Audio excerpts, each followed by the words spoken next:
Então, oremos.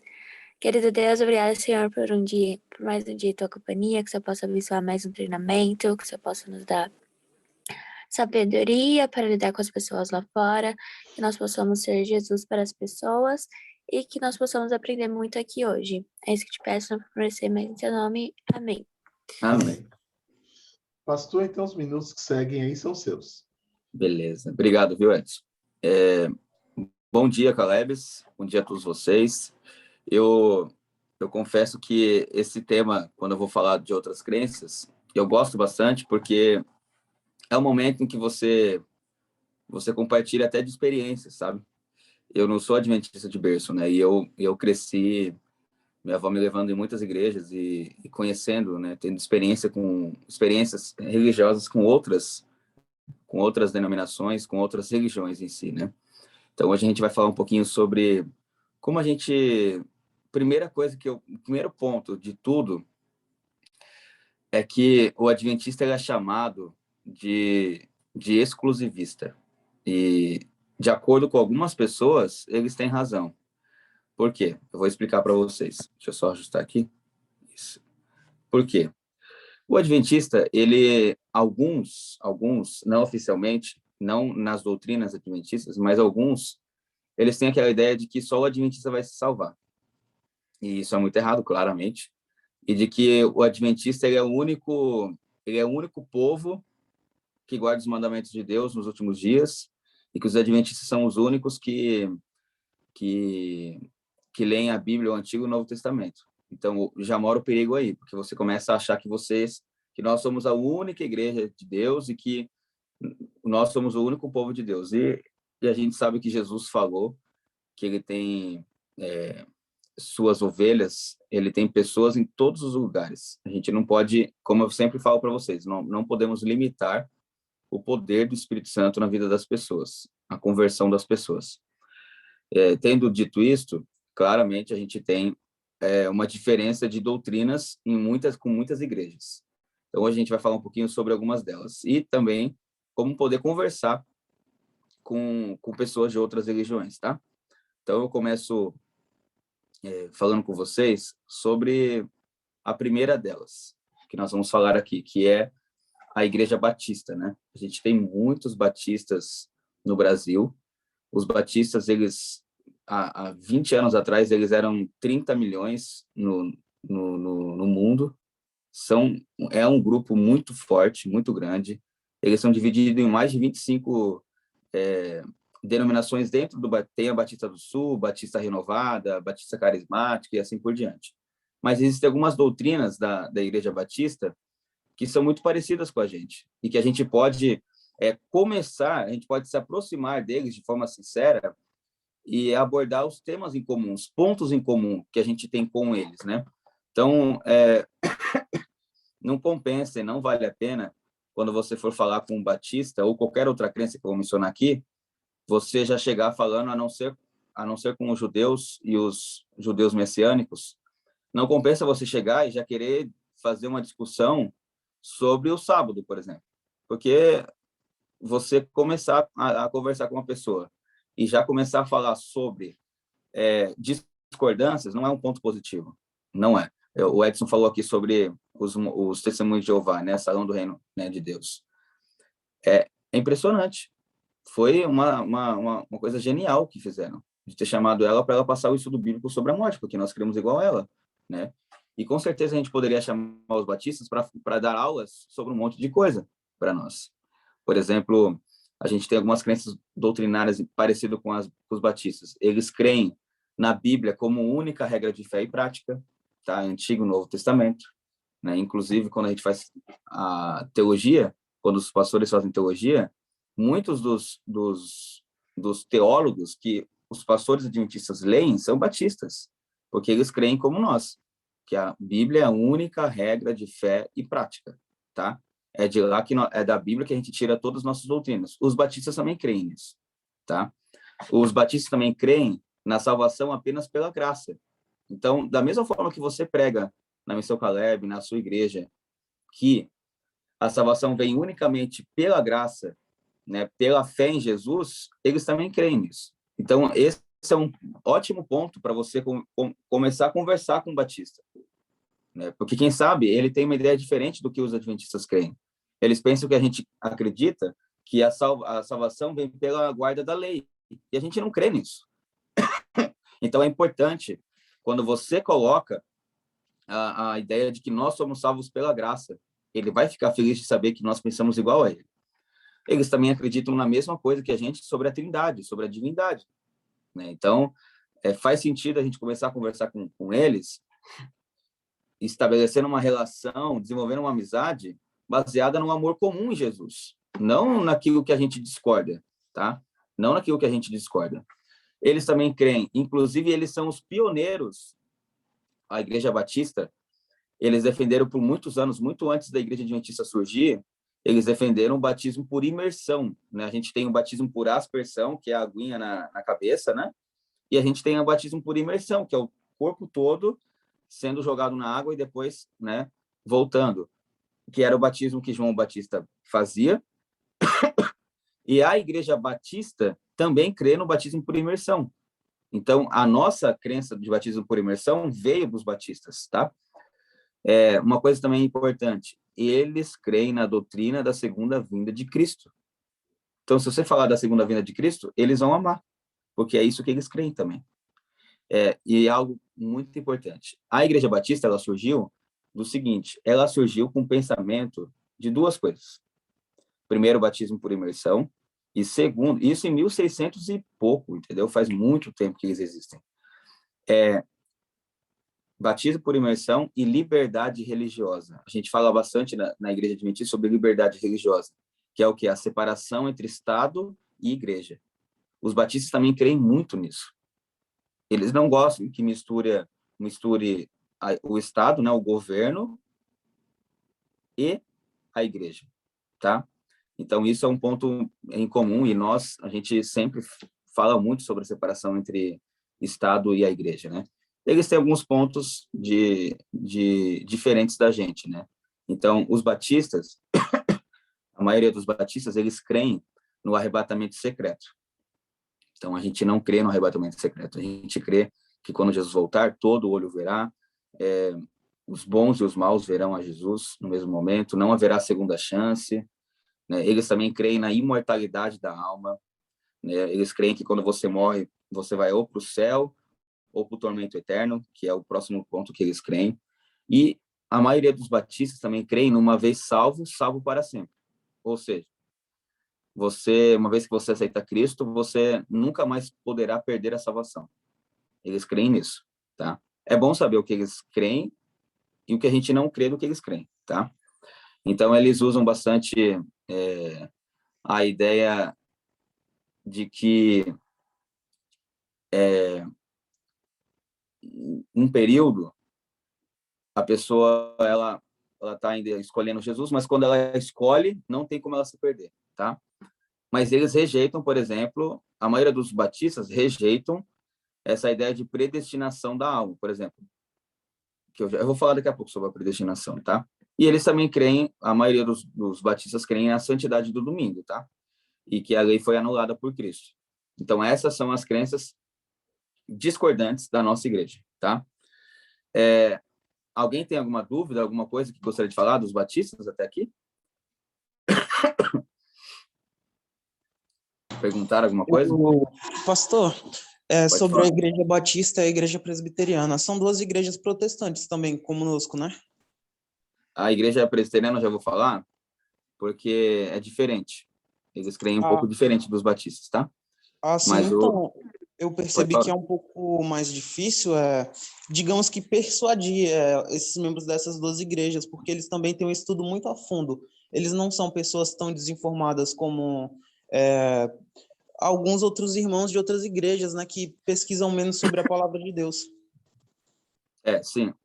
Os batistas, os presbiterianos, os metodistas, as igrejas wesleyanas, e esse grupo são chamados de cristãos históricos, protestantes históricos, ou seja, eles surgiram há mais de 500 anos atrás. Os metodistas, os batistas, os presbiterianos, os luteranos, e eles têm uma faculdade de teologia igual a gente, 4 anos, 5 anos, né? Então, eles têm uma teologia muito bem fundamentada, tá? Então, os pastores, eles não fizeram um curso de verão de 6 meses, eles não fizeram um curso de 3 meses pela internet e viraram pastor, ou foram consagrados pastor na hora, entendeu? Eles estudaram, assim como os pastores adventistas, eles estudaram, eles são protestantes históricos, tá? Então, são pessoas que têm um legado, têm um histórico, né? Eles têm, por exemplo, Calvino do lado deles, eles têm Lutero do lado deles, entendeu? Então, por isso que a gente tem mais dificuldade. Mas eu até vou falar uma coisa para vocês. O nosso papel não é persuadir, tá? Nosso papel não é persuadir. Nosso papel é incutir, é transmitir aquilo que nós conhecemos, que nós encontramos como verdade na palavra. E a gente passa isso para eles. A decisão deles escolherem ou não servir a essa verdade é deles, e o Espírito Santo vai agir. Então, a gente tem que, quando a gente passa conhecimento, a gente faz o apego, claro, mas a gente precisa também deixar com que a liberdade de consciência habite no coração deles. Eles precisam decidir por escolha e também pela influência do Espírito Santo, tá? Já vi muita gente de outras religiões sendo persuadida por seres humanos e não permanecem, porque você ser forçado a alguma coisa ou você não ter meditado e refletido muito faz com que depois as pessoas deixem de lado. Então, vale muito a pena uma pessoa que realmente entendeu a doutrina e quis viver pela liberdade que ela tem e a influência do Espírito Santo, tá? Uma coisa que os batistas também, e todas as outras igrejas, você tem que partilhar o seu testemunho pessoal. Eles valorizam muito o testemunho cristão, muito, muito mesmo, né? A vivência cristã sincera, autêntica, coerente, eles são muito sinceros nisso. E eles esperam isso dos cristãos também, tá? Convide, se você puder. Pode falar, pode falar. É a Débora. Pastora, eu estava tendo um contato com os mormons, com Tá. um casal, foi mais com um rapaz. E eu vi interessante a vestimenta deles e a alimentação. Eles tomam cevada, né? Eles não tomam... Eu já vou falar dos mormons. Então, a informação, eu já vou chegar nos mormons, nos católicos, nos testemunhos de Jeová. A gente vai falar dos metodistas, dos neopentecostais, Deus e Amor, que são as principais igrejas que a gente reconhece na rua, tá? Já vou falar deles também. Tá bom, Débora? Tá. Mas eu vou falar agora dos católicos, que eu vou indo por categorias, e aí eu já chego, tá bom? Bem importante que você falou dos mormons, tá? Os católicos, a gente pensa às vezes que a gente não tem nada em comum com os católicos. A gente tem muita coisa em comum com os católicos, tá? Muita coisa mesmo. A Igreja Católica, com certeza, é a igreja mais antiga que nós conhecemos. Protestante não, cristã, é a mais antiga. E a gente tem, por exemplo, a divindade. Eles creem também numa trindade. A trindade deles é um pouco diferente da nossa, mas eles creem em Deus Pai, Deus Filho, Deus Espírito Santo, o Divino Espírito, como eles mesmos falam. Eles creem também que nós, que Deus, Jesus é Deus, que o Espírito Santo é Deus, o que já é diferente de algumas outras igrejas, tá?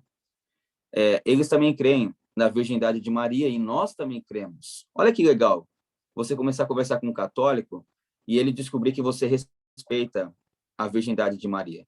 Você não crê que Maria continuou virgem para sempre? Teve um momento que ela teve filhos com José e uma vida sexual com José. E eles não, eles creem que Maria foi sempre virgem. Mas não tem problema, a gente crê que um dia ela foi virgem e que ela concebeu a Jesus sendo virgem. Isso é um grande ponto de conversa. Eu já conversei com um católico dessa forma, sabe? Falando sobre a Trindade, falando sobre a virgindade de Maria, né? Falando a necessidade de obedecer a Deus. Os católicos têm uma questão muito forte de querer obedecer a Deus, assim, os católicos praticantes, né? Os católicos praticantes, se eles fazem um juramento a Deus, eles querem seguir, principalmente os católicos mais antigos, né? Eles também creem na inspiração da Bíblia, assim como nós, eles creem na inspiração da Bíblia. Eles creem na segunda vinda de Cristo, por mais que eles não preguem muito, a doutrina oficial católica também crê na volta de Jesus. E não crê no arrebatamento secreto. Tá? Eles não creem no arrebatamento secreto. E eles também creem na importância da oração. Então, assim, bons pontos para você falar com os católicos, falar sobre oração, falar sobre o quão importante foi o ministério de Maria, o quão importante é você obedecer a Deus, né, nos juramentos que você faz a Deus, o quão importante é o trabalho do Espírito Santo. Eles creem muito no Espírito Santo também. E na segunda vinda de Cristo também. Eu não sei se vocês sabiam disso. Eles têm algumas doutrinas bem diferentes da gente, discordantes, que é a sucessão papal, né? Eles creem que desde Pedro existe papas, né? Desde Pedro foi o primeiro papa. E eles creem nos sacramentos, né? Eles creem que, por exemplo, no batismo, o crisma, a Sagrada Comunhão, o casamento, ordens sacerdotais, extrema-unção, tudo isso é os sacramentos. Os sacramentos é uma forma de Deus conceder graça. Então, para eles, o casamento é um meio de Deus conceder graça. Extrema-unção, na hora da morte, é um meio de Deus conceder graça. Através do crisma, né, na adolescência, é graça. Então, eles creem dessa forma, a gente não crê nisso. A gente não crê em sacramentos. A gente acredita no batismo, no casamento. A gente também faz unção, não extrema-unção, unção. Então, mas é um pouco diferente. Eles acreditam no purgatório também. Dos jovens aqui, vocês sabem o que é purgatório? Vocês têm a noção do que é purgatório? Sim, Sim, eu sei. Pastor, A inclusive, mocinha. teve uma moça, né, que a gente vai começar a estudar a Bíblia com ela em algum sábado, né, que ela mencionou, né, que no livro, na Bíblia Católica, tem 7 livros a mais, e aí eu fiz a sugestão para ela, para mim usar a Bíblia Católica no estudo bíblico, porque minha mãe também é católica, e aqui em casa tem uma Bíblia Católica, e aí ela tem alguns católicos que têm esse problema da confiança, né, e aí eu sugeri isso para ela e ela aceitou. Maravilha, maravilha. O purgatório, tem uma mocinha que falou, esqueci quem, eu não vi o nome. Quem foi mesmo? Foi eu, a Maiara. Maiara, você então sabe o que é purgatório, né? Tem uma noção, né?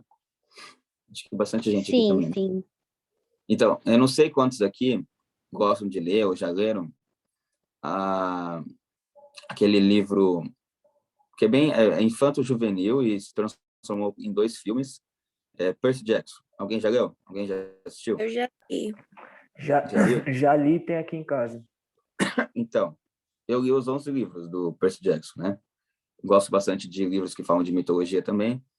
E lá no Percy Jackson, ele mostra mais ou menos a doutrina dos católicos, né? Quando eles entram no inferno, que eles creem no inferno, eles encontram lá com o barqueiro, Carontes, e aí então eles dão uma moeda para o Carontes, para o barqueiro, e eles vão então pro tipo o escritório de Satanás, né? Que é o Hades. E quando eles estão passando assim, eles veem 3 lugares. Eles veem pessoas queimando dia e noite e tipo voltando à vida, queimando, voltando à vida, queimando, voltando todo dia, assim, pela eternidade. E eles também creem, e esse é o inferno. O purgatório é um lugar que também a pessoa não é nem boa nem má, ela não escolheu nem a salvação, ficou no meio termo, e aí então ela não ainda está boa o suficiente para ganhar o céu, mas também não está tão ruim assim que merece o inferno. Olha que loucura, né? Um ponto médio. Então é um estado intermediário. Até que os pecados deles sejam purgados, sejam purificados, até que isso aconteça, eles vão ficar no purgatório. Isso pode levar séculos na cabeça deles, né? Porque eles creem na imortalidade da alma.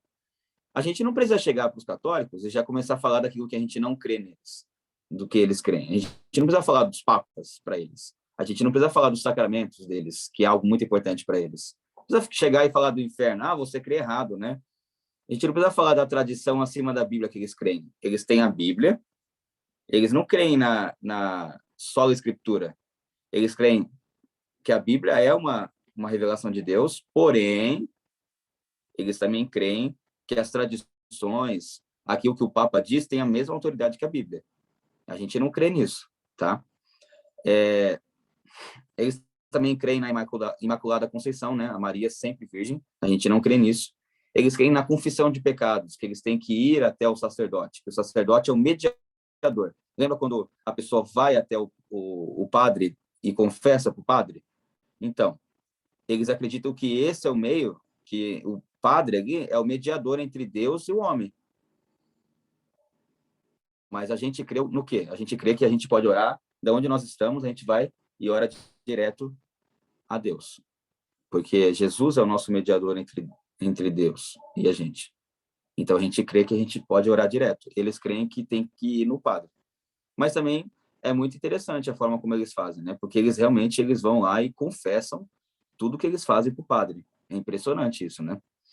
E eles acreditam na imortalidade da alma, santidade do domingo, são os principais que creem no domingo, né? A oração pelos mortos, eles creem, né? Na oração pelos mortos, até porque tem alguns que estão no purgatório, então eles precisam orar para que as almas deles saiam do purgatório e possam ir para o céu, entendeu? Então, eles de criança, né? Porque eles acreditam na culpa de Adão. Então, foi passado para todo mundo o pecado original. Então, as crianças têm que ser batizadas logo quando nascem ali, poucos dias depois, por aspersão, a água jogada na cabeça. E aí, então, eles creem nisso, tá? Nós não cremos nisso. A gente batiza, como eu falei na última vez, quando a pessoa entende o que ela tá lendo, tá? Como que a gente pode, então, se aproximar do católico? A gente já sabe o que eles pensam, a gente já sabe o que eles têm de ideias concordantes com a gente e discordantes. Os católicos, existe a teologia oficial da Igreja Católica, mas também existe a vida do dia a dia dos católicos. Os católicos, eles têm uma grande necessidade de ter a certeza da salvação. Eles têm uma necessidade. Eu já conversei com muitos católicos, né? Eles têm muito respeito pela palavra de Deus. Mas eles acabam não tendo, assim, uma leitura diária da Bíblia, muitas vezes, né? Mas está crescendo muito, muito, e assim, quando eu falo muito, é muito mesmo. O número de católicos que estão se firmando bastante como se fossem católicos evangélicos. O que são os católicos evangélicos? São os católicos carismáticos. Vocês já ouviram falar dos católicos carismáticos? Sim. Os católicos carismáticos, eles creem no dom de línguas. Então, algumas igrejas católicas também existem pessoas que falam em línguas estranhas.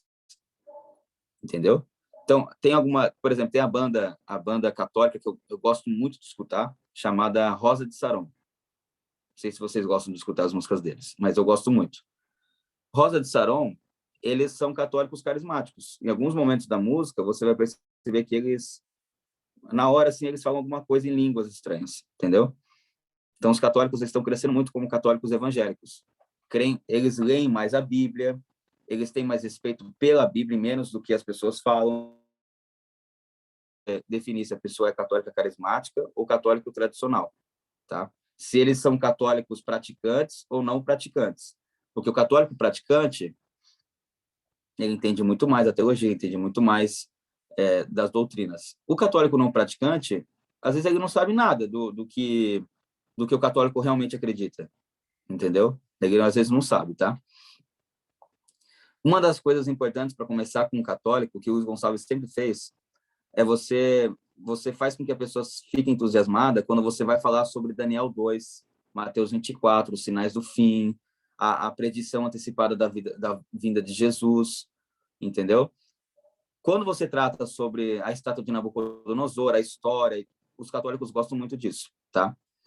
E falando sobre os sinais da volta de Jesus, é isso aí. E mais coisas ao longo do tempo eu vou falando para vocês.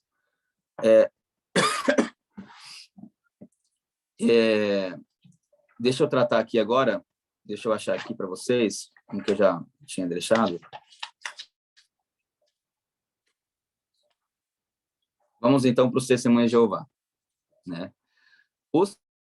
Até aqui, alguém quer falar alguma coisa, mencionar alguma coisa? Estou falando muito? Pode falar aí, tá, pessoal? Pode continuar falando muito, pastor. Estou aqui anotando que está sendo muito boas as informações. Que bom, que bom. Eu vou começar falando do Testemunho de Jeová e falando para você uma coisa importante. Os Testemunhos de Jeová, eles surgiram no mesmo período que a Igreja Adventista, tá? Os Testemunhos de Jeová, inclusive, o fundador dos Testemunhos de Jeová, chamado Charles Rousseau, ele teve acesso, como que eu posso dizer? Ele teve acesso aos adventistas. Antes de ele ter fundado o Salão do Reino das Testemunhas de Jeová, ele não tinha nenhuma religião, ele tinha a ideia de que ele tinha que fundar uma outra religião, porque todas as outras estavam corrompidas, e ele passou, então, a frequentar algumas para ver como que era. Uma das igrejas que ele começou a frequentar e acreditar, no começo de tudo, foi a Igreja Adventista, quando ele era jovem, o da Testemunha de Jeová, tá? Ele começou crendo nas muitas coisas que nós cremos. Mas ele era da turma, vou explicar para vocês. Os adventistas, quando surgiram, depois do grande desapontamento, depois de 1844, existiram alguns grupos de adventistas, né? E hoje só existe, na maioria só existe um grupo que saiu de lá, que depois se ramificou para adventistas da Reforma, adventistas cristãos, adventistas que falam em línguas estranhas, enfim, tem vários tipos de adventistas também no mundo, tá? Não é só a Igreja Adventista do Sétimo Dia. Charles Rousseau, que é o fundador do Testemunho de Jeová, ele acreditava na porta fechada. Ele acreditava que Jesus, ele já voltou. Aí ele começou a dar datas. A última data que ele deu, e foi 2 anos antes da morte dele, ele acreditou que Jesus tinha voltado em 1914, de forma espiritual, e já tinha começado o reino milenar, já tinha começado o milênio depois da vinda de Jesus. Então, eles creem que existe uma data, essa data, realmente, eles creem que oficialmente hoje é 1914, que Jesus voltou, tá? Eles já tinham marcado datas antes, mas 1914 é a data que eles creem que Jesus voltou de forma espiritual. Ninguém viu, mas foi uma forma espiritual. Quer falar alguma coisa, Vitor? Sim, é que eu passei 1 ano estudando com a Testemunha de Jeová e frequentando o Salão do Reino. Isso que você falou, segundo eles, se eu não me engano, se chama os 7 Tempos, que a partir de 1914, igual você falou, voltou de forma espiritual. Exatamente. E é exatamente isso. Posso continuar? Exatamente. Obrigado, Vitor. Obrigado, viu? Eu fiz estudo. Quando eu fazia estudo bíblico com os adventistas, naquele período que eu falei para vocês, quando eu era adolescente, eu esqueci de falar isso, né? Mas no sábado eu fazia com o Sérgio, que era o adventista. Na sexta-feira eu fazia com os Testemunhos de Jeová. E no domingo eu fazia com os Mormons. Tudo no final de semana ali. Então, durante vários meses eu estudei com os Testemunhos de Jeová. Cheguei aí no salão. No domingo eu estudava com os Mormons. E eu ia na igreja deles, tomava Santa Ceia todo domingo, né? Eles têm Santa Ceia todo domingo na igreja deles. É bem organizada. O Salão do Reino também é bem organizado. Tem muita coisa que a gente pode copiar, porque eles são realmente pessoas consagradas, tá? Mas eles pensam exatamente dessa forma. O que o Vitor falou é bem verdade mesmo. Obrigado, Vitor. Mas a gente tem muitas doutrinas em comum com os Testemunhos de Jeová, tá? Primeira coisa que a gente tem, o sacerdócio de todos os crentes. Todos são chamados a testemunhar. Então, se eles vão... Você vê, por exemplo, um presbiteriano dando estudo bíblico de casa em casa, dificilmente você vai encontrar. Dificilmente. Agora, você vai encontrar Testemunho de Jeová e Mormon e Adventista. Porque a gente tem uma coisa em comum. A gente acredita no sacerdócio de todos os crentes e a gente acredita que é o nosso papel testemunhar. Que a gente tem que dar estudos bíblicos, por exemplo. A gente crê nisso. Os Testemunhos de Jeová também creem, tá? Então, eles são testemunhas e a gente também nós também somos testemunhas, tá?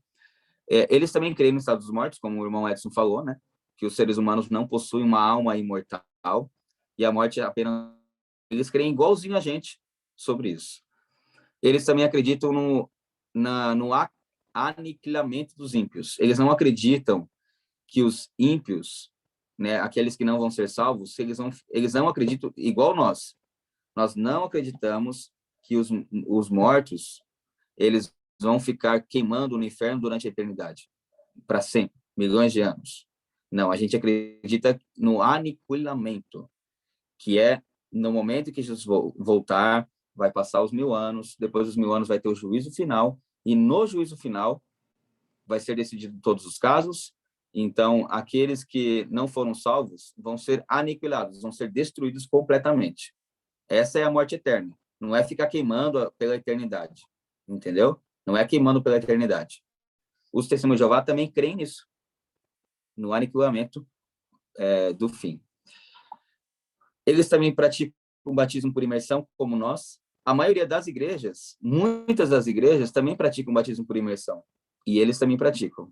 Eles também pregam muito sobre os sinais dos tempos, sobre o tempo do fim. Eles pregam muito sobre isso, tá?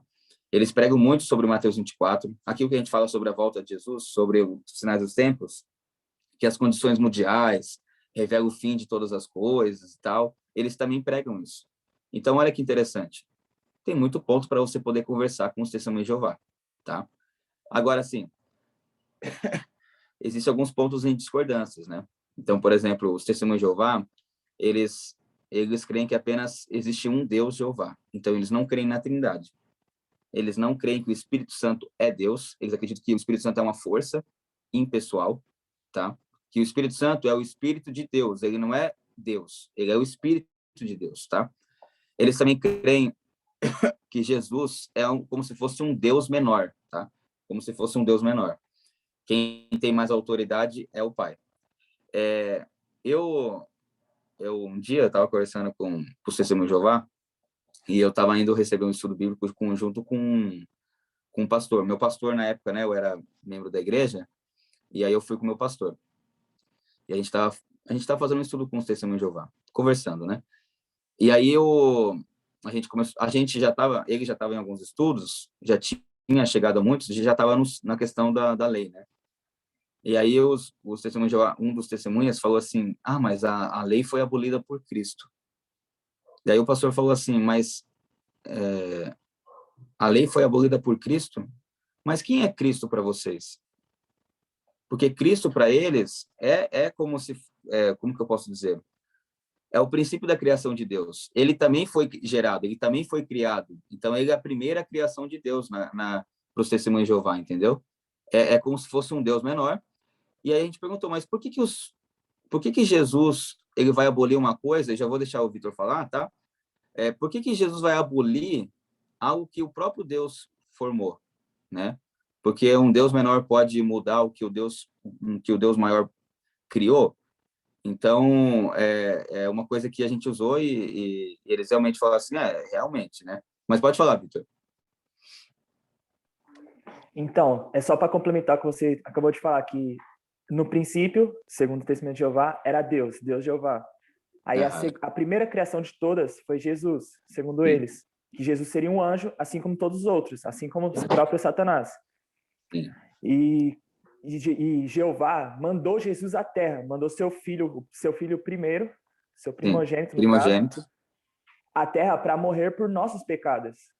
Isso que eles ensinaram. Exatamente. Então, ele é o princípio, ele é o primeiro, a primeira criatura. E nós não cremos que Jesus é uma criatura, né? Nós cremos que Jesus é Deus, como Deus Pai, como Deus Espírito Santo.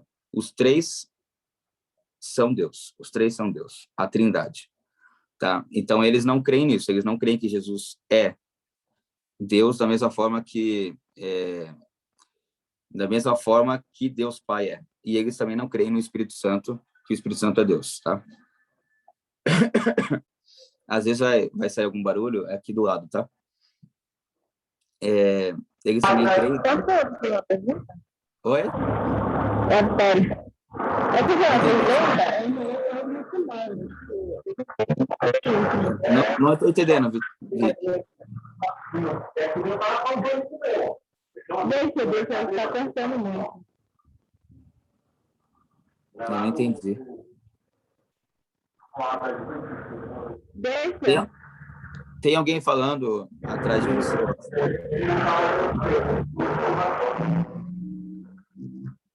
Deixa eu falar, estou na avenida aqui, não dá para falar dele.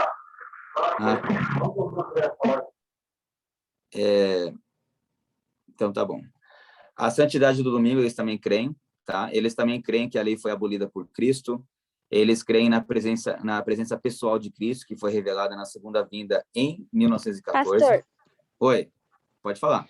E no caso que eles falam que a lei foi abolida por Cristo, mas tem algum versículo que eles usam falando que Jesus falou, alguma coisa assim? Ou só falam assim? Eles usam Mateus capítulo 5. Vou mostrar aqui para vocês, vou ler para vocês. Mateus 5, verso 17. É dito assim, ó. Não penseis que vim revogar a lei ou os profetas, não vim para revogar, vim para cumprir. Porque em verdade vos digo, até que o céu e a terra passem, nem um i ou um tio jamais passará da lei até que tudo se cumpra. Olha que interessante, né, Mayara? A gente usa esse texto para confirmar a lei. Eles usam esse texto e muito mais para dizer que a lei foi abolida por Cristo. Entendeu? É interessante. Eu tenho também sobre os muçulmanos, tá bom, Vicky? Já vou falar daqui a pouco sobre os muçulmanos. Então, eles usam isso aqui, que Jesus veio cumprir a lei. Então, se Jesus veio cumprir a lei, então a gente não precisa mais cumprir, porque Jesus já cumpriu por nós a lei, entendeu? Jesus já resolveu o problema da lei. É como se a lei fosse um problema e a gente, então, não precisa mais se preocupar com o problema, porque Jesus já cumpriu esse problema, tá? Eles também usam João 14. Qual que é o capítulo mesmo do Mateus? Mateus 5:17. Tá Vou bom. pegar aqui também o livro de João, tá? Que eles usam. Deixa eu lembrar aqui, João 14, verso 15, que é assim, ó. E é interessante isso, né? Porque esse aqui eu uso para contra-argumentar. Se me amais, guardareis os meus mandamentos, tá? Então, eles usam a ideia de que Jesus já guardou a lei e que nós não precisamos mais guardar a lei, que Jesus já fez isso por nós. E também existe a ideia de que Jesus ele veio abolir. Paulo fala sobre a abolição da lei, mas ele está falando de uma lei cerimonial, né? Ele está falando da lei lá da matança dos cordeiros, do santuário, que era uma lei chamada lei cerimonial, né? Então, eles têm uma dificuldade de entender o que é lei cerimonial, o que é lei moral, que é a lei dos 10 mandamentos. Então, na cabeça deles, a lei moral foi abolida junto com qualquer outra lei, entendeu? E eles acham que no Novo Testamento, apenas 9 mandamentos foram confirmados por Jesus, não 10. No caso, não o sábado. O não matarás foi confirmado, não adulterarás foi confirmado, adorar a Deus sobre todas as coisas foi confirmado e assim por diante. Mas eles não conseguem encontrar na visão deles que o sábado foi confirmado por Jesus na Terra, quando esteve na Terra, entendeu? Que o sábado era coisa de judeu e que o sábado não precisa ser mais guardado, porque os judeus já fizeram isso e Jesus já cumpriu a lei completa aqui na Terra, entendeu? Entendeu? Entendi, sim. Obrigada, então, viu? Nada. Então, tá bom. Vamos lá. Os Testemunhos de Jeová, então, têm essas crenças. Os Testemunhos de Jeová também creem na presença, na parousia. Eles creem que Jesus já voltou, né, de forma pessoal para a Terra, enfim. Eles também creem de uma forma diferente de como Jesus vai voltar, tá? Porque eles creem, né, que Jesus, quando ele voltou de forma secreta, né? Não foi para todo mundo, tá? E tem alguns métodos, alguns meios de você poder chegar, de poder trabalhar com o Testemunho de Jeová. Então, você tem que basear, assim que você começar a conversar com os testemunhos de Jeová, você tem que falar para eles que tudo que vocês vão argumentar vai ser na Bíblia. E faça uma coisa importante também. Eles têm uma tradução só deles da Bíblia, que é chamada Novo Mundo, tradução Novo Mundo. Essa tradução, eles creem que é a única tradução com os quais eles podem ler a Bíblia, que todas as outras são corrompidas de alguma maneira. Então, não tem problema nenhum, porque eu tenho essa Bíblia em casa. Às vezes, quando eu vou falar com o testemunho de Jeová, eu uso a Bíblia deles. Eu falo, então, abra na sua Bíblia, tal texto, porque vai estar lá, entendeu? Então, pode usar a Bíblia deles, não tem problema, tá bom? O máximo vai mudar alguma coisa, em vez de falar Deus é Jeová, alguns termos vão mudar e tudo mais, mas pode usar a Bíblia deles também. Mas você tem que basear nos versículos da Bíblia, tá? Deixa eles apresentarem a verdade, a versão deles, por 30 minutos também. Deixa eles falarem também a versão deles, tá? Eles gostam quando eles também passam, quando eles compartilham o que eles pensam. Isso é muito importante, não só para o testemunho de Jeová, mas para todas as pessoas, que a gente também precisa ouvir. A gente precisa também conhecer o que eles pensam, para quando eles falarem, a gente já ter uma resposta sadia e uma resposta amorosa com eles também, tá? Nunca comece falando sobre a Trindade com eles, nunca.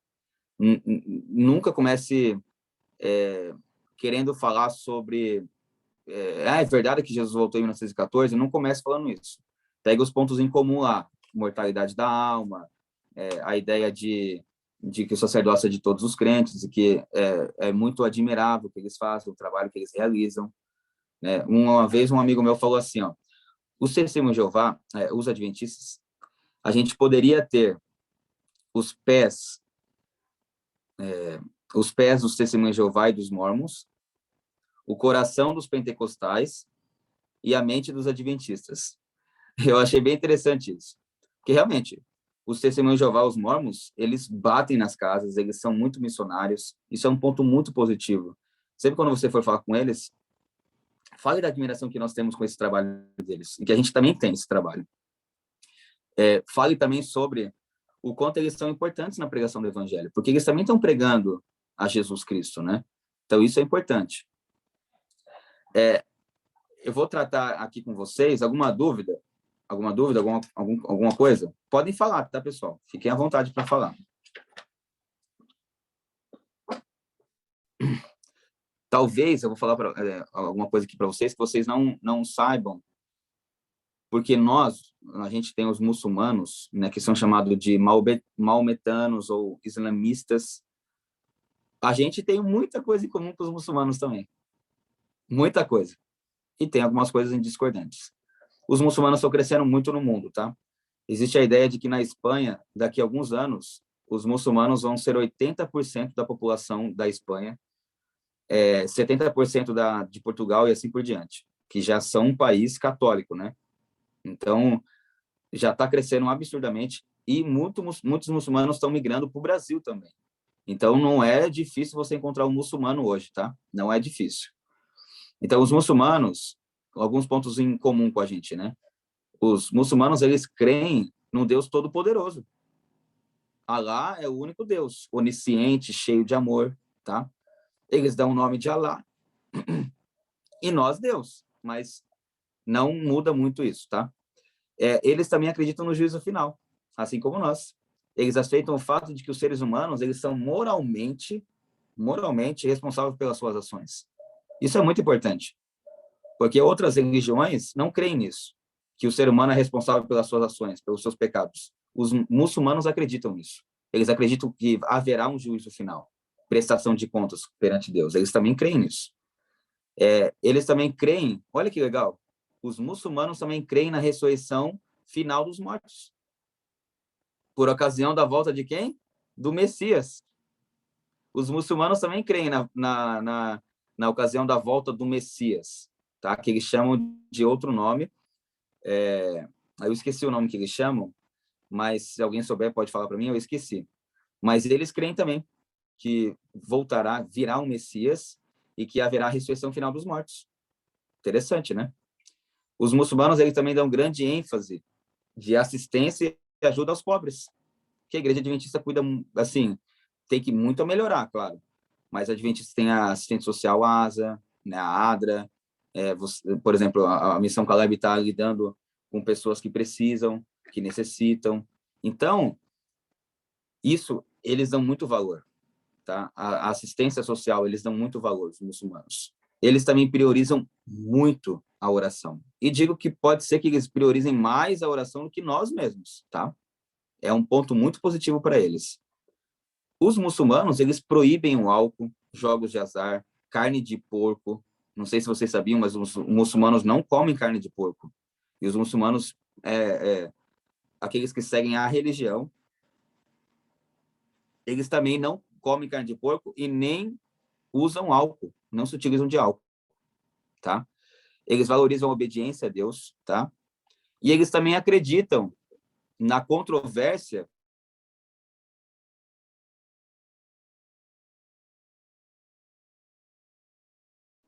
Eu estava aqui a olhar o comentário do pastor, né? Eu confio um pouquinho com alguns muçulmanos, tanto em Angola como aqui também no Brasil, né? E, tipo assim, eu digo que eles são muito, mas muito prendidos na sua doutrina, entendeu? Então, tipo assim, falar para eles que Jesus é Salvador é bom, mas tem que ter uma boa estratégia, porque eles acreditam em Deus, mas eles não acreditam em Jesus como Salvador. Eles têm uma doutrina diferencial. Mas uma das coisas que me toca neles é a frequência que eles têm com a sua doutrina. Eles são muito, mas muito rigorosos com o horário. Quando chega a 13 horas, não importa o que eles estão fazendo, eles deixam de fazer para orar. Assim, por mais que eles estão tem uma doutrina assim meio diferencial em relação à nossa, que tem sustentabilidade bíblica, né? Eu acredito que nós adventistas devemos também nos espelhar um pouquinho no que eles são, no que diz respeito à forma como eles lidam com a espiritualidade. Eles são mesmo muito rigorosos, muito mesmo. Realmente, Jaime, muito bom a sua fala. Os muçulmanos, existem 5 pilares do islamismo, né? 5 pilares. A primeira, e eles seguem à risca isso, que o primeiro pilar, pronunciar o Shahadá, que é o testemunhar, né? Não existe outro Deus além de Alá e Maomé, que é o seu profeta. Esse aqui é o primeiro pilar. O segundo pilar é proferir a oração ritual, o salat, 5 vezes ao dia. De manhã, ao meio-dia, à tarde, ao pôr do sol e à noite. Então, e sempre com o rosto voltado a Meca, né? Que é a capital dos muçulmanos, que é o lugar onde Maomé nasceu. Eles também fazem como pilar uma entrega de uma oferta, o zalat, que é uma taxa percentual fixa cobrada pelo governo islâmico aos fiéis. É como se fosse o dízimo, tá? Eles são muito fiéis nisso. O quarto pilar é um jejum durante o mês do Ramadã, que é um dos meses mais importantes para os muçulmanos, tá? E também o 5, que é o Hajj, que é uma peregrinação à Meca, né? Uma vez, pelo menos, na vida, o muçulmano que acredita, que vive, ele vai ter que fazer pelo menos uma peregrinação. Você lembra bastante os católicos, quando eles fazem peregrinações à Aparecida, né? Tem gente que sai de todo o Brasil, até de outros lugares do país, e vão a pé, de cavalo e de tantas outras formas. E os muçulmanos, eles também têm muito isso, de fazer uma peregrinação a Meca, que é muito importante, que é a cidade onde Maomé nasceu. Você tem uma noção, os muçulmanos, eles têm uma doutrina muito fundamentada no livro deles, que é o Alcorão, o Corão, né? O Alcorão, ele tem muitas semelhanças com a Bíblia, muitas semelhanças com a Bíblia. E ao contrário do que muita gente pensa, os muçulmanos, eles não são esse tipo de grupo extremistas, entendeu? Assim como existem cristãos extremistas, que são a minoria dos muçulmanos são extremistas. A maioria preza muito pela paz, entendeu? A minoria preza pela guerra. A minoria é aqueles homens bombas e tudo mais. Isso é o extremismo do islamismo. Não é o islamismo na sua essência, tá? Isso tem que ser muito bem colocado, porque as pessoas pensam que todo muçulmano é extremista, todo muçulmano faz parte daquela crença, eu esqueci agora, jihad. todo mundo pensa que eles são jihadis. E não são, gente, não são. Eu já conheci, já convivi com muçulmanos, eles são totalmente da paz. Totalmente da paz. O Alcorão é uma paz completa, entendeu? E tem muçulmanos, há muito tempo atrás, quando ainda Maomé estava fundando o islamismo, existiam muçulmanos que também guardavam o sábado, tá? Isso existe, assim, em alguns escritos ali, de alguns muçulmanos que guardavam o sábado. Mas aí é histórico, é muito tempo atrás, não sei se isso acontece hoje, mas eu sei que aconteceu antes, por eu ter estudado a história deles. Eles também creem, eles creem que Jesus foi um grande homem, um grande líder, e ele foi um profeta, tá? Ele foi um profeta. Jesus foi um profeta como Maomé. Quer dizer, Maomé é tido em alta, né? Muito maior do que Jesus. Mas eles creem que Jesus foi um profeta, um grande líder. E não sei se vocês sabem, mas os muçulmanos, eles têm a ideia de que os muçulmanos surgiram por Abraão também. Abraão também é o pai dos muçulmanos, porque Abraão teve Isaac, daí surgiu então os judeus, e teve também Ismael. Por isso que o Islã, ele segue a linha hereditária de Ismael. Ismael é o filho de Abraão com a serva dele. E depois eles foram para o deserto e constituíram ali a sua própria religião. Então, a gente tem os muçulmanos como irmãos. Os muçulmanos são irmãos dos judeus. Só que, infelizmente, está sendo travado muita guerra por aí, né, por conta do território e tudo mais. O islamismo está mais perto do judaísmo e do cristianismo do que qualquer outra religião do mundo, tá? Eles proíbem o álcool, como eu mencionei para vocês, eles proíbem a carne de porco, e existem algumas crenças que contrariam o ensino da Bíblia deles, né? Então, eles creem que Jesus é um profeta, eles creem que a Bíblia não é digna de confiança, apenas o Alcorão. A salvação é alcançada se seguir as 5 disciplinas do Islã, né? Que é o que eu acabei de falar para vocês. A revelação é transmitida por Maomé, que substituiu a Bíblia. E tem alguns meios de você se aproximar dos muçulmanos. Você tem que basear a sua amizade em pontos em comum. Eu mencionei aqui, não comemos carne de porco, não tomamos álcool. Eles creem no juízo final, creem na controvérsia, no grande conflito entre os anjos bons e os anjos maus. Transmita para eles, convide eles para uma refeição vegetariana. Muitos muçulmanos, muitos muçulmanos são vegetarianos. Então, convide eles para uma refeição vegetariana. A gente tem uma mensagem muito importante de saúde. Transmita a preocupação com o cristianismo genuíno, de se preocupar com a justiça social, né? Reconheça que existiu muitos erros no cristianismo também, e que existe uma necessidade de reforma. Eles falam muito nisso, e a gente acredita nisso também. Se baseie, quando você for conversar, estudar, nas profecias bíblicas e prove na história que a autenticidade das escrituras é verdadeira. Também respeite a questão paterna, né? A autoridade paterna, que eles têm muito em conta isso, que tem que ser respeitada.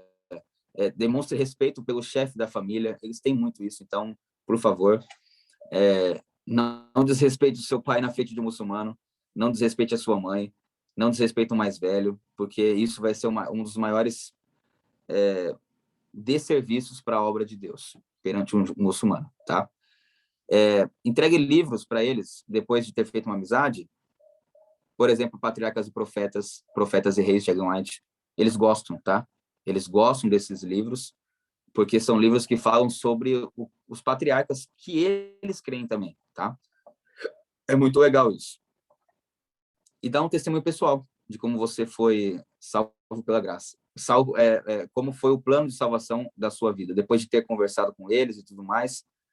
Depois você pode mostrar que Jesus, ele falou na Bíblia que ele era filho de Deus, mas depois de muito tempo, depois de ter criado uma amizade, depois de ter falado os pontos em comum, aí você pode falar assim, que a Bíblia, que Jesus colocou que ele era filho de Deus, tá? Mas que respeita a posição deles, tá bom? Então é isso. Alguém quer falar mais alguma coisa dos muçulmanos?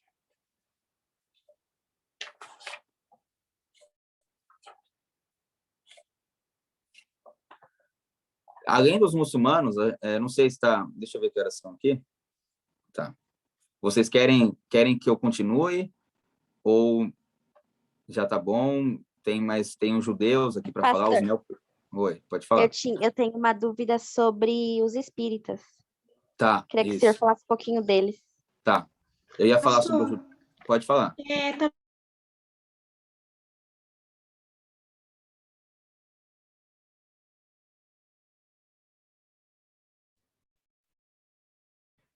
Se tiver tempo. Tá. Beleza. Então, deixa eu pegar aqui, eu deixei aqui. Pastor, e Oi. em relação aos maçons, a maçonaria e tudo mais? Tá. A maçonaria é o seguinte. A maçonaria não é uma religião, tá?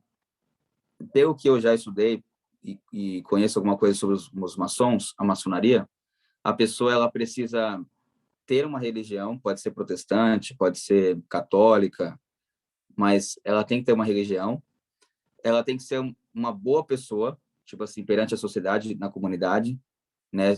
Se ela tem um mercado, ela não pode, tipo, ser devedora, tem que ter um nome bom na praça. Ela não pode ser, se ele for casado, que é importante que seja casado na maçonaria, a esposa dele tem que dar um bom testemunho dele. E a gente conhece muito pouco o que acontece lá dentro. A gente sabe que existem graus de maçonaria, tá? Mas não sabemos muito. A gente sabe que existe o grão-mestre, que é o último grau, se eu não me engano é o 33º grau, que é o grão-mestre. E alguns falam que existem 2 tipos de maçonaria. A maçonaria filantrópica, que é a que todo mundo vê, né? Rotary Club e não sei o quê, que são, assim, as partes filantrópicas, né? Ajuda social.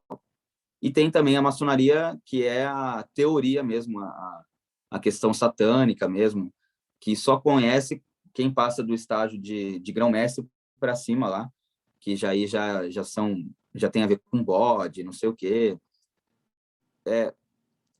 Eu não sugiro que a gente seja maçom, claro, não é certo.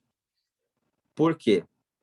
Porque a maçonaria, ela trata muito o conceito de riqueza, prosperidade, de uma forma muito assim,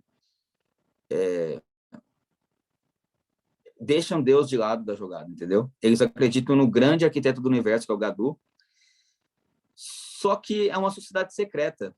E teve uma época, um período, até eu vou usar esse exemplo aqui para vocês, tá? Que no começo da Igreja Adventista, existia um tesoureiro de uma associação, lá nos Estados Unidos, na época que a Ellen White era viva, que ele era tesoureiro e do alto escalão da maçonaria, e ele se converteu para a Igreja Adventista e ele se tornou também tesoureiro da Associação dos Adventistas. A Igreja Adventista não era tão grande ainda, mas tinha associações. E um dia ele encontrou com Ellen White, né? Encontrou com Ellen White. Ellen White fez o sinal dos maçons para ele entendeu, e ela falou para ele que, tipo assim, a maçonaria mandou uma mensagem para ele que ele precisaria escolher de que lado ele gostaria de estar no grande conflito, né? Porque não dava para ficar nos 2 lados. Eu creio que a maçonaria ela tem assim a parte oculta, poucas pessoas conhecem, e que é regido por interesses humanos e satânicos. Mas a gente não sabe até que ponto. E eu também não posso chegar e falar que todos os maçons são assim, porque eu não creio nisso. Eu acho que alguns maçons eles estão ali pela parte filantrópica, pela ajuda humanitária, eles estão ali para fazer alianças políticas e tudo mais. Tinha essa ideia que no Brasil, para você ser presidente, ou o presidente ou vice-presidente deveria ser maçom. Por enquanto, a gente tem isso, né? O presidente, hoje, ele não é maçom, mas o vice-presidente é maçom. Então, quando ele se tornou presidente, uma das primeiras coisas que ele fez, o general Mourão, ele é maçom, enfim. E parece que há muito tempo, desde muito tempo, a gente tem tem presidentes ou vice-presidentes ou pessoas do governo que são maçons.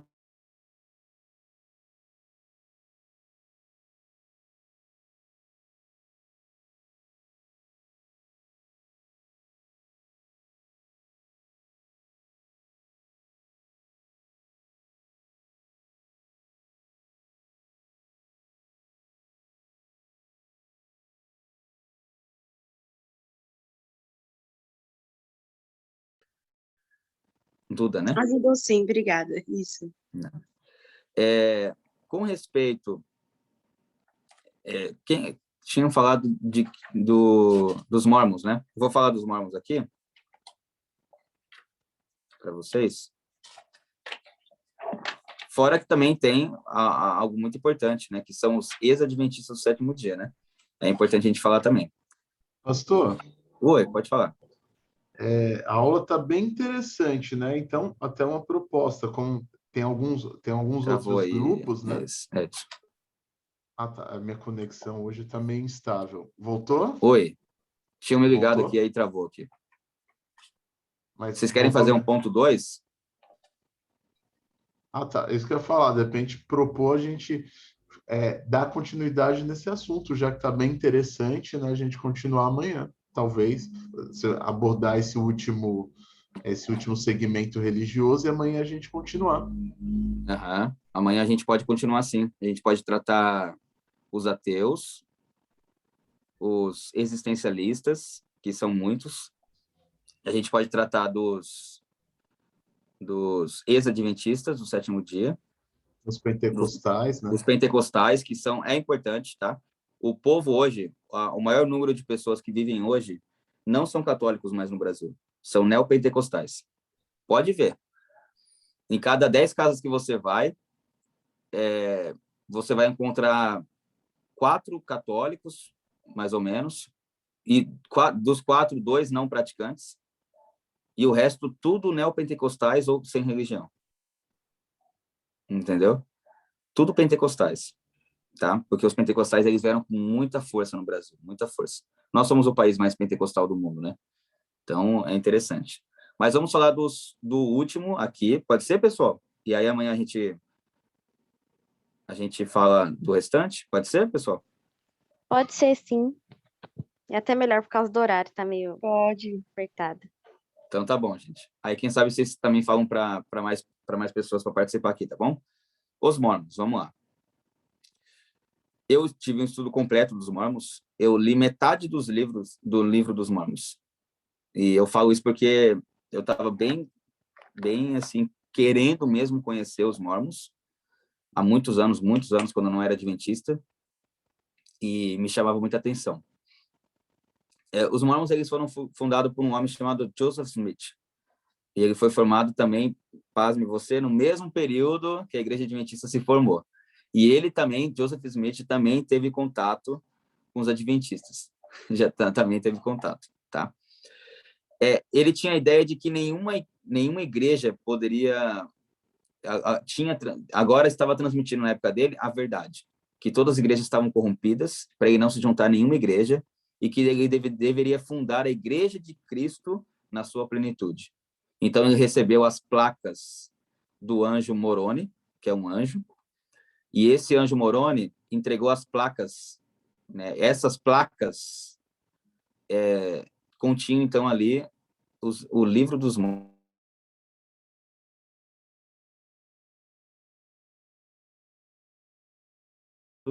né? Que então ele transformou na segunda Bíblia para eles, né? Que é o outro testamento de Jesus Cristo, que é o livro dos mormons. Eles creem que a Bíblia, por si só, ela não representa a totalidade da vontade de Deus. E é necessário um segundo livro, que é o livro dos mormons, para poder complementar a Bíblia e interpretar a Bíblia. O livro dos mormons é mais autoritativo para eles do que a Bíblia, tá? Do que a Bíblia. Os mormons, eles creem que a Bíblia é a palavra de Deus apenas na medida em que é corretamente traduzida.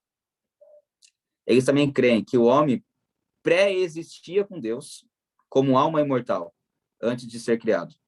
A loucura isso aí. Uma das ações da criação foi criar corpos para essas almas. Eles acreditam em alma imortal E eles acreditam que o homem, ele pré-existia antes. Antes de existir a Terra, o homem existia em outra forma lá no céu. Poucos mormons sabem disso, mas é a doutrina oficial deles. Deus se alegrou com Adão e Eva, a visão deles também, quando Adão e Eva pecaram, porque assim a Terra poderia ser agora povoada. A Vitória falou alguma coisa aqui? Deixa eu ver no comentário aqui, no bate-papo. Ah, tá, a hipnose, tá. Se vocês quiserem falar, a gente pode falar amanhã também sobre hipnose, tá bom?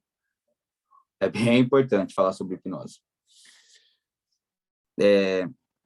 Existem almas imortais que vivem agora no mundo espiritual, na companhia de Jesus, que eles pregam o evangelho, tá? Então, eles acreditam nisso. Vamos lá. Eles realizam serviços batismais pelos mortos nos templos mormons. Eu não sei se você sabia disso, mas os mormons, eles têm uma crença de que se a pessoa ela não foi batizada pelos mormons, casada com mormons, ela não vai para um lugar, tem vários lugares para o céu, eles ficam num lugar diferente.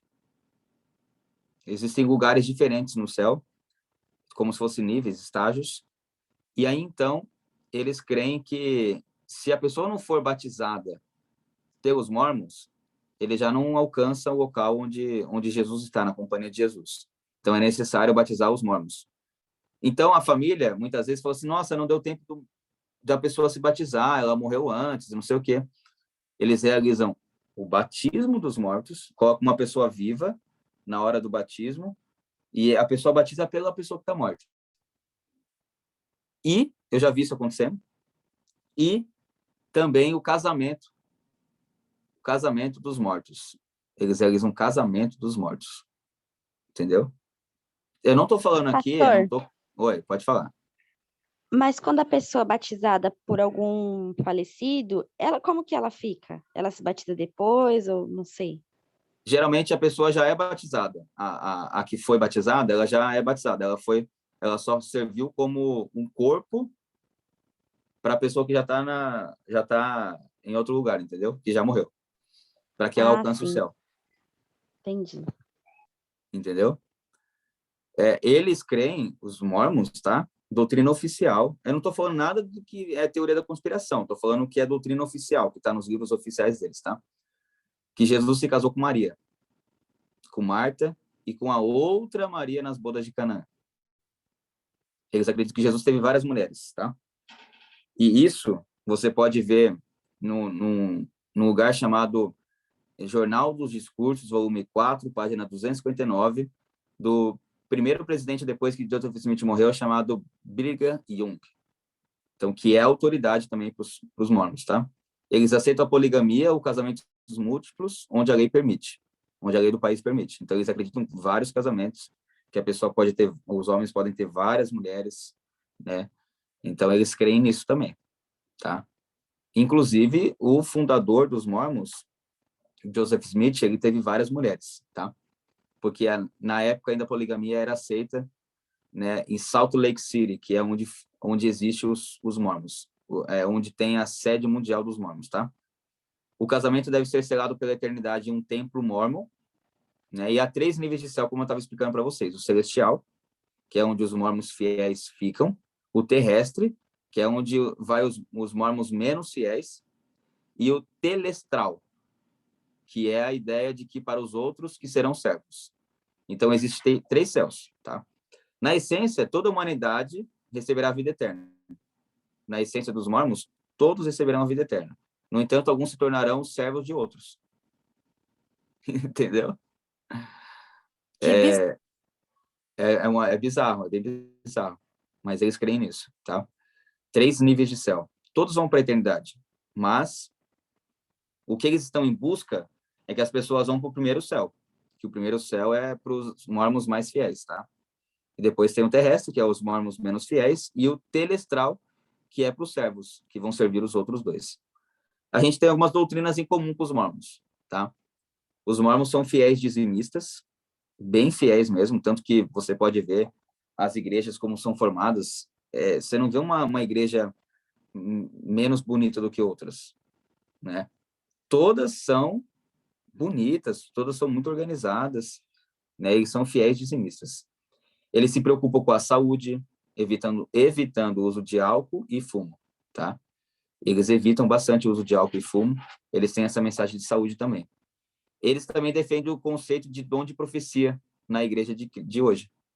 Assim como a gente defende o dom de profecia, eles também defendem o dom de profecia por Joseph Smith. E, inclusive, eles acreditam que não é só Joseph Smith que foi profeta. Todos os presidentes dos Mormons, até hoje, todos que são colocados como presidentes são profetas. Entendeu?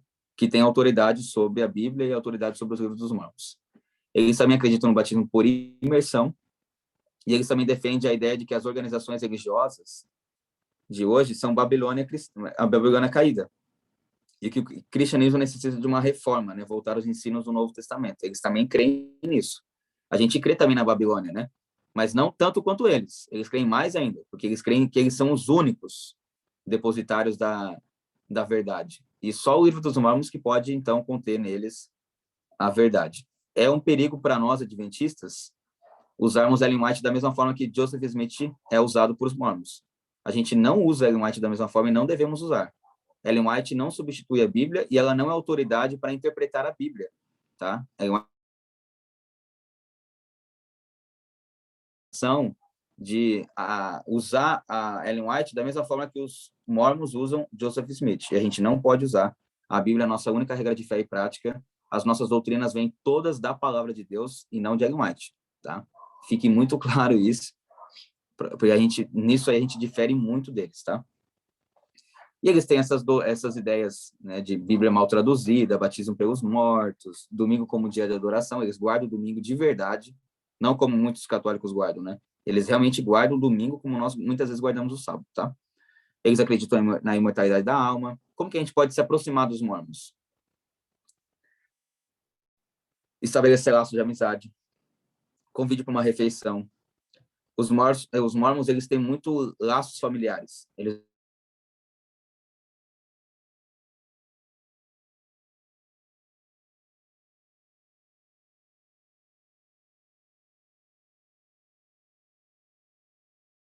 gostam de estudar juntos a Bíblia, tá?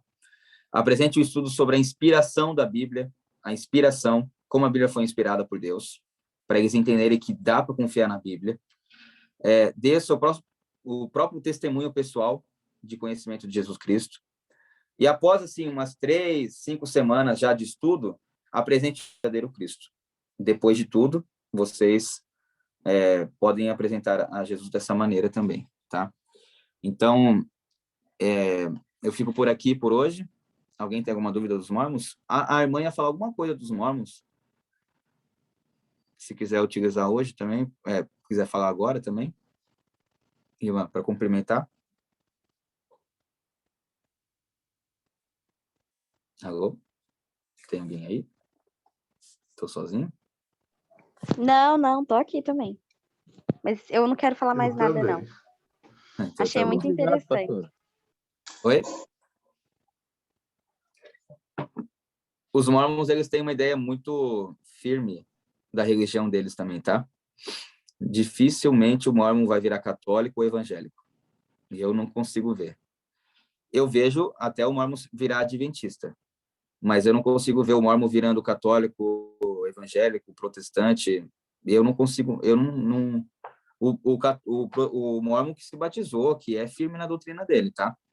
Eles são extremamente difíceis, tá? Extremamente difíceis. Beleza, pessoal?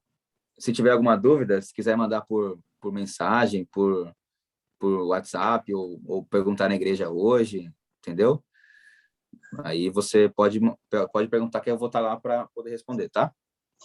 Eu achei muito interessante esse estudo sobre as religiões, porque a gente vê, né, que várias religiões, até religiões que parecem muito distantes, né, como o islamismo, tem muitas coisas em comum conosco, e é bom a gente usar esses pontos. Sim, com certeza, com certeza. O material que eu utilizei com vocês, inclusive, vocês podem ter, vocês podem ter acesso a esse material. É um livro, existe um livro, esse livro aqui, ó. Esse livro aqui, ó, Estudando Juntos, Martin Philley, tá? Esse livro aqui, ele vai chegar aqui, ó, num ponto, deixa eu mostrar para vocês. Vai ter todos os estudos bíblicos que necessita. E depois vai ter assim, ó. Não sei se dá para vocês verem. Deixa eu colocar aqui a luz. Aqui. Ficou muito forte, né? Mas, enfim. Aqui vai ter a parte de compreendendo as outras religiões, tá? E aí vai ter muitos lá. Vai falar de Batista, Igreja da Bíblia Não Denominacional, Budista, Católico, Cientista Cristão, Igreja de Cristo, Episcopais, Hindus, Maometanos, Testemunhos de Jeová, Judeus, Luteranos, Metodistas, Mórmons, Nazarenos, Pentecostais, Presbiterianos, Existencialistas, Ex-Adventistas do Sétimo Dia, Batistas do Sétimo Dia, Igreja Universal do Reino de Deus, Nova Era, e aí depois termina com o poder da oração intercessora, tá? Então, você pode ter acesso. Tem um material desse aqui, tá R$ 9,90, tá? É um menor desse aqui. Esse aqui que é maior, ele tá R$ 12, ali nos céus, tá? Pode até falar depois com a Priscila para ver, se de repente eu consigo levar alguns para vocês terem aí e estudar um pouquinho, tá bom? Mas é impressionante. Oi? Opa, eu já vou querer, hein? Beleza, então. Esse aqui, ó, esse aqui eu comprei essa semana, eu tenho 2 em casa lá. Então, esse aqui eu já vou levar hoje na igreja lá, para vocês darem uma olhada, tá bom? E aí, tá bom então, beleza.